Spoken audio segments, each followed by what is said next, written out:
무력으로 싸우는 거 아니고서는 중국을 견제하는 가장 유력한 수단이 수출 통제입니다. 아직까지 미국의 동맹국들이 많이 있고 이 동맹국들과의 이제 분업 시스템을 통해 움직여 왔기 때문에 이걸 가지고 동맹국들과 함께 틀어막는다면 중국이 아무리 많은 인력을 투입하고 돈을 투입해도 따라잡는 데 시간이 걸릴 수밖에 없거든요. 그래서 미국은 최대한 이 수출 통제를 이용해서 중국을 따돌리고 괴롭히려고 할 겁니다.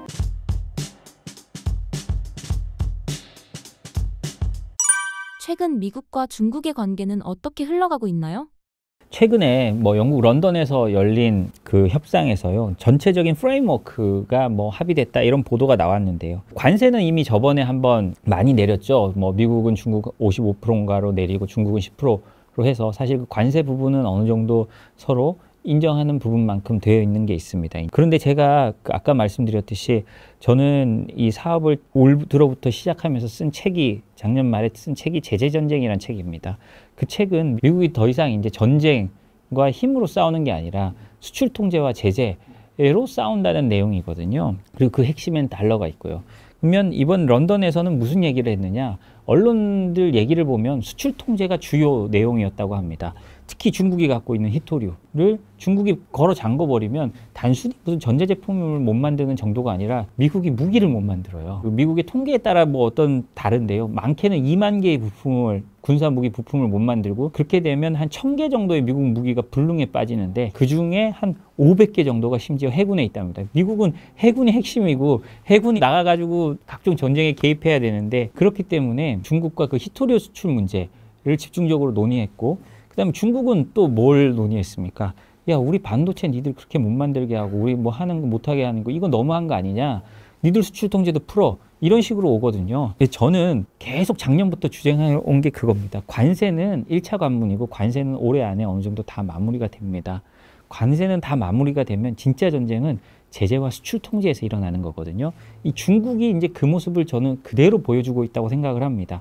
특히 미국 입장에서는요, 중국이 따라오지 못하게 만드는 거의 유일한 일이에요. 국방이 아니고서, 무력으로 싸우는 거 아니고서는 중국을 견제하는 가장 유력한 수단이 이 수출 통제입니다. 아직까지 미국의 어떤 동맹국들이 많이 있고 이 동맹국들과의 이제 분업 시스템을 통해, 특히 반도체 같은 경우는요, 분업 시스템을 통해서 움직여 왔기 때문에 이걸 가지고 동맹국들과 함께 틀어막는다면 중국이 아무리 많은 인력을 투입하고 돈을 투입해도 따라잡는 데 시간이 걸릴 수밖에 없거든요. 그래서 미국은 최대한 이 수출 통제를 이용해서 중국을 따돌리고 중국을 괴롭히려고 할 겁니다. 그러니까 중국은 또 자신들이 힘이 있는 히토류, 그러니까 전 세계 히토류의 많게는 90%, 70%를 장악했다는 보고서마다 그것도 또 다 다릅니다. 그런 보고서가 있듯이 그 히토류를 가지고 미국이 그러면 니들이 그러면 우리도 이거 잠근다라고 서로 협박하고 위협하는 건데, 결국 총칼로 안 싸우면요, 이제는 21세기는 제조업의 외교화, 특히 기술의 외교화가 돼서 이 기술로 싸우는 시대가 됩니다. 근데 기술이 서로 네 기술이 낫네, 내 기술이 낫네 그런 게 아니라 이 기술을 잠궈서 너를 죽이니, 그런 방법으로 아마 그랬죠. 좀 아주 공격적인 기술 활용 방식으로 지금 변해가고 있는 모습을 우리가 미국과 중국과의 협상에서 확인할 수 있다고 생각을 합니다. 트럼프의 중국이 만만치 않다는 발언은 어떻게 해석해야 할까요? 트럼프 대통령이 중국이 만만치 않게 한 게 China is not easy라고 표현한 것 같습니다. 그러니까 쉽지 않은 상대다라고 말을 한 건데요. 그 두 가지가 있다고 생각합니다. 진짜로 쉽지 않다. 중국은 우리가 협상하기 과거와 다르다. 왜냐?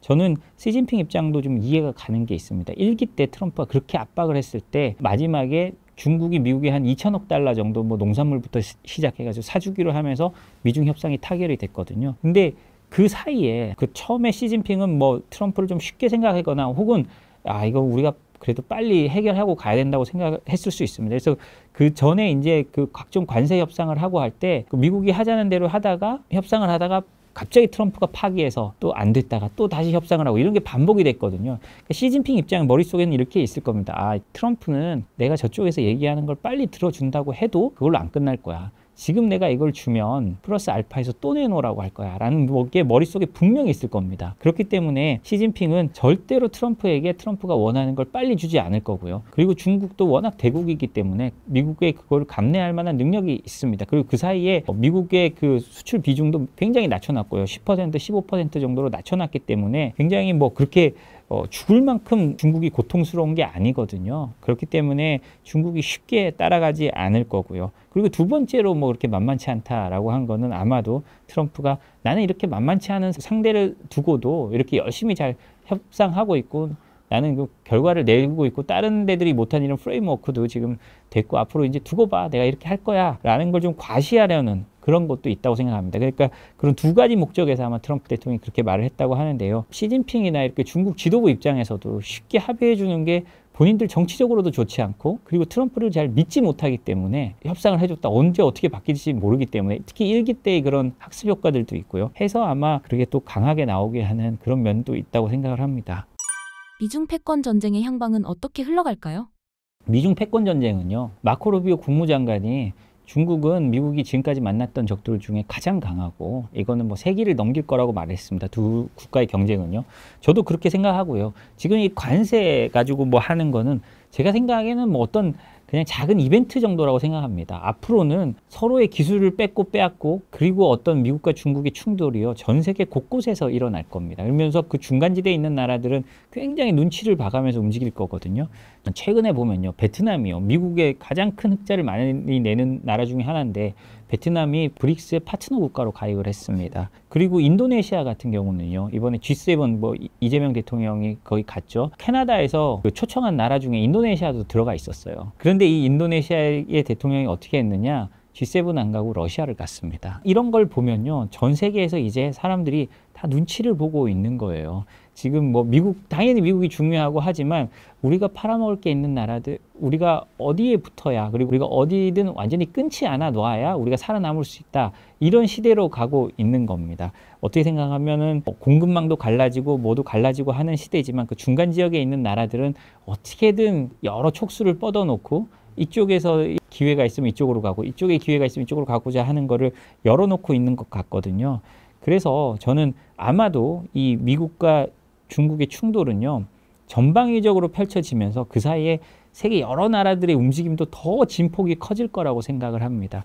이 전방위적으로 넓어진다는 거는 지금 뭐 반도체나 첨단 기술에 있는 패권 경쟁이요. 제가 저번에도 여기서 말씀드렸지만 이제 이미 옷 같은 거는 저기 신장 위구르 지역에 나는 옷감을 못 쓰게 하고 하기 때문에 이미 굉장히 큰 이슈 중에 하나고요. 뭐 심지어 수산물, 토마토, 농산물까지 모든 면에서 갈라져 갈 겁니다. 이제 그 미중 패권 경쟁이란 거는 단순히 이제 하나 둘의 뭐 관세나 이런 이벤트를 넘어서서 전 영역으로 펼쳐가는 뭐 그런 식으로 그 외교, 안보, 그다음에 심지어 제조업까지 이제 어떤 제조업을 하는 데 있어서 중국의 표준을 따르느냐, 미국의 표준을 따르느냐 뭐 이렇게 달라질 수 있을 정도로까지 아마 달라질 것 같습니다. 이미 뭐 옛날에 OS 같은 경우는 마이크로소프트가 이제 뭐 세계적인 강자였지만 이미 중국에서는 마이크로소프트 OS보다도 중국 자체 OS가 더 많이 팔리는 시대가 됐고요. 그다음에 그러다 보니까 유럽에서도 우리가 더 이상 미국 거를 왜 써야 되냐 하면서 미국 뭐 독일 같은 경우는 각 주마다 쓰는 OS가 좀 달라지고 있습니다. 마이크로소프트 완전 퇴출 뭐 이런 주도 있고요. 이렇기 때문에 그 사이에서 이제 진폭이 점점 갈라지고 어느 쪽을 택하느냐의 싸움으로 점점 변해가는 그런 시대가 열릴 것 같습니다. 미중 관계가 예전 냉전 체제의 양상으로 갈 것으로 보시나요? 그 냉전 시대만큼은 아니겠지만 어느 정도 그 방향으로 갈 수밖에 없다고 생각을 하고요. 이제 우리도 거기에 대해 대비해야겠죠. 그러니까 제가 뭐 계속 말씀드리는 거지만 한국 입장에서 뭐가 가장 더 이득이냐라고 하면 중국과 우리가 경쟁하지 않는 시장으로 갔을 때 우리가 좀 더 많은 이득을 볼 수 있다라는 거거든요. 그런 사례들은 요즘에 너무 많습니다. 아까 말씀드렸죠. 방산, 조선, 그다음에 심지어 CCTV까지요. 중국산 CCTV가 미국도 완전히 휩쓸고 있을 때 미국이 이러면 이 정보 다 중국으로 가는 거 아니야? 생각을 깨닫고 그걸 제재하기 시작하면서 한국 CCTV 회사들이 미국 넘어가서 미국 시장을 장악하게 된 거거든요. 물론 뭐 장악까지는 아닙니다만 미국 시장을 파고들면서 시장 확대를 할 수 있었던 거거든요. 그러니까 그런 것처럼 이제는 갈라진다. 뭐 과거 냉전 시절만큼 갈라지지 않겠지만 어찌됐든 그런 식으로 가고 저는 경제적 충격이나 서로의 접점을 좀 줄여놓는 것이 극단적인 충격을 막는 오히려 좀 좋은 현상일 수도 있다라고 생각을 합니다. 왜냐 냉전이 저렇게 오랜 기간 있으면서도 미국과 소련이 결국 전쟁을 하지 않고 충돌하지 않았던 건 접점이 적었기 때문이거든요. 저는 뭐 그렇게 생각을 합니다. 그런데 이제는 그 접점을 또 다시 이제 때려는 그런 시대가 가고 있으니까 이건 어떻게 생각하면 서로 충돌의 지점을 줄이자라는 뭐 긍정적으로 해석하자면 그런 부분도 있을 수 있다고 생각을 합니다.